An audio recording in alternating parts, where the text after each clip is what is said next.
ಬಹುತೇಕ April May ತಿಂಗಳಲ್ಲಿ ಜಿಲ್ಲಾ ಪಂಚಾಯಿತಿ ಹಾಗೂ ತಾಲೂಕು ಪಂಚಾಯಿತಿ ಚುನಾವಣೆ ನಡೆಯಲಿದ್ದು ಈ ಬಾರಿ ಬ್ಯಾಲೆಟ್ ಪೇಪರ್ಗಳನ್ನು ಬಳಸಲಾಗುತ್ತದೆ ಅಂತ ರಾಜ್ಯ ಚುನಾವಣಾ ಆಯುಕ್ತ ಜಿಎಸ್ ಸಂಗ್ರೇಶ್ ತಿಳಿಸಿದ್ದಾರೆ. ಬೆಳಗಾವಿಯಲ್ಲಿ ಮಾತನಾಡಿದ ಅವರು ಜಿಲ್ಲಾ ಪುನರ್ವಿಂಗಡಣಾ ಆಯೋಗದ ವರದಿ ದೊರೆಯುವುದು ಹಾಗೂ ಇನ್ನಿತರ ಕಾರಣಗಳಿಂದ ಚುನಾವಣೆಗೆ ಈಗಾಗಲೇ ಸಾಕಷ್ಟು ವಿಳಂಬ ಆಗಿದೆ. ಹಾಗಾಗಿ ಶೀಘ್ರವೇ ಚುನಾವಣೆ ನಡೆಸಲಾಗುತ್ತೆ. ಸಂಬಂಧಪಟ್ಟ ಇಲಾಖೆಗಳಿಗೆ ಮಾಹಿತಿಯನ್ನು ಕೊಡ್ತೀವಿ, ಮೀಸಲಾತಿ ಪಟ್ಟಿಯನ್ನು ಕೊಡ್ತೀವಿ. ಅವು ಸಿಕ್ಕ ಕೂಡಲೇ ಚುನಾವಣೆ ವೇಳಾಪಟ್ಟಿಯನ್ನು ಪ್ರಕಟಿಸಲಿದ್ದೇವೆ ಅಂದರು. ಇವಿಎಂ ಯಂತ್ರದ ಮೇಲೆ ಕೇವಲ ರಾಜಕೀಯ ಪಕ್ಷಗಳು ಅಷ್ಟೇ ಅಲ್ಲ, ಜನಸಾಮಾನ್ಯರು ಕೂಡ ಸಂಶಯ ವ್ಯಕ್ತಪಡಿಸ್ತಾ ಇದ್ದಾರೆ. ಅಲ್ಲದೆ ಸುಪ್ರೀಂ ಕೋರ್ಟ್ನಲ್ಲೂ ಕೂಡ ಈ ಬಗ್ಗೆ ಸತ್ವ ಪರೀಕ್ಷೆ ಆಗಿದೆ. ಹಾಗಾಗಿ ಇವಿಎಂ ಯಂತ್ರಗಳನ್ನು ಹ್ಯಾಕ್ ಮಾಡುವ ಬಗ್ಗೆ ಪ್ರಾತ್ಯಕ್ಷಿಕವಾಗಿ ಪರೀಕ್ಷೆ ಆಗಬೇಕು. ಜನರಲ್ಲಿರುವ ಸಂಶಯ ನಿವಾರಿಸುವ ನಿಟ್ಟಿನಲ್ಲಿ ರಾಜಕೀಯ ಪಕ್ಷಗಳ ಮುಖಂಡರು ಮನವೊಲಿಸಿ ಜಿಲ್ಲಾ ಪಂಚಾಯತ್ ತಾಲೂಕ್ ಪಂಚಾಯತ್ ಚುನಾವಣೆಯಲ್ಲಿ ಬ್ಯಾಲೆಟ್ ಪೇಪರ್ಗಳನ್ನು ಬಳಸಲಾಗುವುದು ಅಂತ ಸಂಗೇಶ್ರೀ ಸ್ಪಷ್ಟಪಡಿಸಿದ್ದಾರೆ.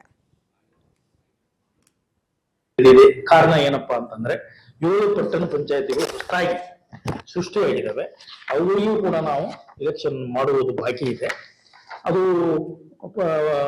ಡಿಲಿಮಿಟೇಷನ್ ಕಾರ್ಯ ಮತ್ತು ಮೀಸಲಾತಿ ಪಟ್ಟಿ ಸರ್ಕಾರದಿಂದ ಅಂದ್ರೆ ಸಂಬಂಧಪಟ್ಟ ಇಲಾಖೆಯಿಂದ ಬಂದ ತಕ್ಷಣ ಅವುಗಳಿಗೂ ಕೂಡ ನಾವು ಚುನಾವಣೆಯನ್ನು ಮಾಡುವವರಿದ್ದೇವೆ. ಸೊ ಮೀಸಲಾತಿ ಪಟ್ಟಿ ಬರುವವರೆಗೂ ಕಾಯ್ದು ನಂತರ ಘೋಷಣೆ ಆಗಲಿ ಜಿಲ್ಲಾ ಪಂಚಾಯತ್. ಅದು ಬಹಳ ವರ್ಷಗಳ ಮಾಡೋದಿದೆ, ಅದು ಬರುತ್ತೆ.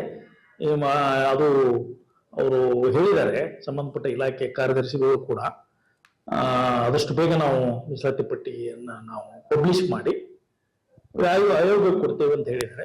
ಕೊಟ್ಟ ತಕ್ಷಣ ನಾವು ಕಾರ್ಯಪ್ರವೃತ್ತರಾಗ್ತೇವೆ. ಯಾಕೆ ಡಿಲೇ ಅಂತಂದ್ರೆ ಅದು ಪುನರ್ವಿಂಗಡಣೆಯನ್ನ ಮಾಡಿದ್ರು. ಅದಕ್ಕೊಂದು ಕಮಿಷನ್ ಇತ್ತು, ಅವರು ಒಂದು ರಿಪೋರ್ಟ್ ಕೊಟ್ಟಿದ್ದಾರೆ. ಈ ಮೀಸಲಾತಿ ಮಾಡ್ಲಿಕ್ಕೆ ಒಂದು ಆಯೋಗ ಮಾಡಿದ್ರು, ಆ ಕಮಿಷನ್ ಅದು ಕೂಡ ರಿಪೋರ್ಟ್ ಕೊಟ್ಟಿದೆ. ಅದು ಸರ್ಕಾರದ ಹಂತದಲ್ಲಿ ಇಲಾಖಾ ಕಾರಣ ಏನಪ್ಪಾ ಅಂತಂದ್ರೆ